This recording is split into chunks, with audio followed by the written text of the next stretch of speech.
NBC News is exclusively reporting that retired NFL star quarterback Brett Favre has been questioned by the FBI after a Mississippi state auditor found that he received more than $1 million from the state's welfare fund in 2017 and 2018 to deliver motivational speeches that he never even gave. The state also gave $5 million of that money to build a women's volleyball facility at the University of Southern Mississippi, where Favre's daughter played volleyball. Favre declined to talk to NBC News, but his attorney says he never understood that he was paid with money intended to help poor children and that he repaid the fees for the speeches. He has not been charged with or accused of any crime. This is all part of a much larger fraud case, with a state auditor finding that the head of the welfare agency gave more than $70 million intended for impoverished children to wealthy individuals like Favre. That is money taken away from children living in the poorest state in the entire country.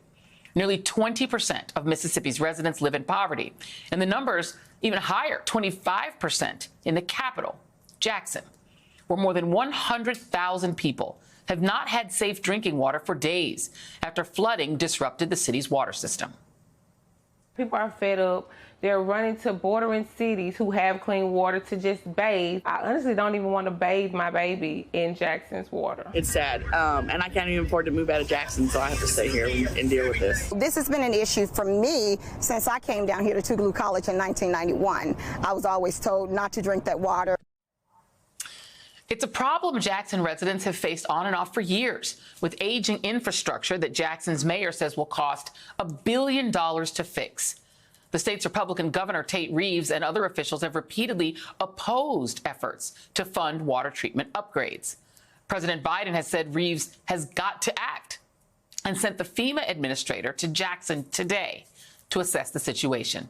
And joining me now is the mayor of Jackson, Mississippi, Chokwe Antar Lumumba. And Mayor Lumumba, I think for a lot of people, just the idea, other than Flint, which we all know what happened there, they switched to a dirty source of water and essentially poisoned the city of Flint back in 2014. What is going on in Jackson? Why is the water unsafe to drink?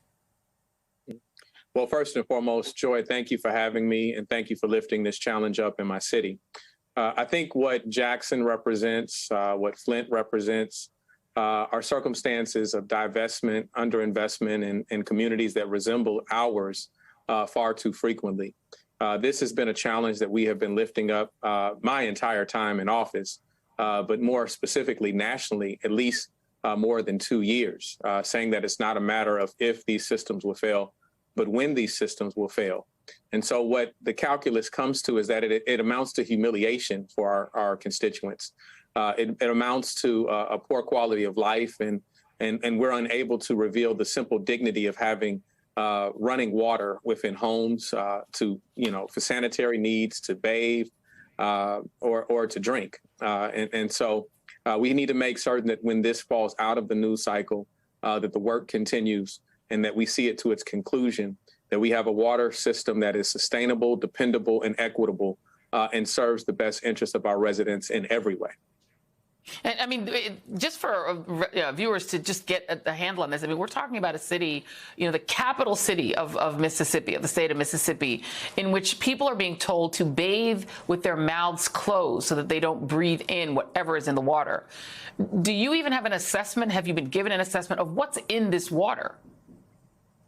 Well, first and foremost, the boil water notice, we have to, go through a bit of history because we had a boil water notice in effect prior to the flood. That boil water notice was due to a high turbidity reading, which could be bacterial. It could be a high lime content. But the issue of that turbidity was resolved in that instance within a 24-hour period of time. But then it took consecutive days of testing, which proved to be challenging, not only because having to have out of 120 samples, clear tests for all of the 120 for 2 consecutive days, we would have 1 or 2 come up bad poor. And then we contended with the persistent rain even before the flood, and you can't test in the rain. And we had flash floods that were happening. And then we had the flood itself. And then due to the flood, that led to a bad chemistry of water coming into the plant, which meant that they could not push out that water due to their concern over that, and it dropped pressure levels across the city. And so until the pressure can be restored, then the okay to start testing again can't take place. All of this is part and parcel of a water treatment facility that simply is just not as loyal to our residents as the people who work there.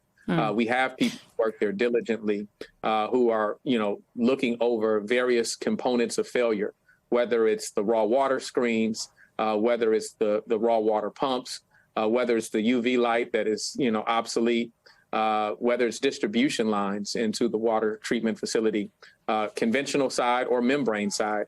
All of these things have had an impact on our water treatment facility at given periods of time, and all of it has amounted to a challenge for our residents. Another challenge you have is your governor. Paul Krugman wrote the following about your governor. Back in April, Governor Tate Reeves, a Republican, announced that he was making an investment in Mississippians. By an investment, he meant a tax cut rather than spending on, say, education or infrastructure. There are no easy answers to the problem of left-behind regions, but one thing is for sure, imagining that tax cuts will bring prosperity to a poorly educated state that can't even provide its capital with running water is just delusional. And I wonder if you would comment on Tate Reeves, because under his administration, you've also had all of these vast sums of money going to wealthy athletes, to wealthy people, just giving them money to make speeches and, for a volleyball facility. And I believe it was the previous administration that gave them that money. So that might have not been Tate Reeves. But what do you make of the statewide government, not just this governor, but the previous one, spending lots of money on wealthy people and lots of money on tax cuts, but not any money on infrastructure? Well, as your package suggested, this has been a problem in the making for decades, not simply years. These have been problems that when I moved here in 1988 as a little boy, I remember the freeze of 1989 that debilitated our system. There are far too many occurrences to recount of how we've dealt with a challenge with water in Jackson. And so, I have been, less than bashful. And I have been on the record of lifting up and speaking to the leadership and their necessity to act. And so, my record is clear in saying and lifting these things up. But I do want people to appreciate the circumstance that I'm in today. All right. Today, where my residents don't have water, today, where I've cried out for the state support, and today, when there is a coalition that is on the ground, right? That is where my immediate concern has to be. Now, I do believe that there is a time that we return and talk about why it took us so long to get here, that we return to the question of the fact that Jackson residents are worthy. They're worthy of this support. And that's what I want to lift up, is that my residents are worthy to not be, dealing with the challenges that they have become accustomed to. This is their way of life. This is what they know, and that is unacceptable on every end. Yeah, indeed. And I hope that you will come back. Jackson Mayor Chokwe Antar Lumumba, please come back and update us on what's going on in your city, the beautiful, wonderful, and lovely city, one of my favorite cities, Jackson. Thank you very much, sir. Really appreciate you.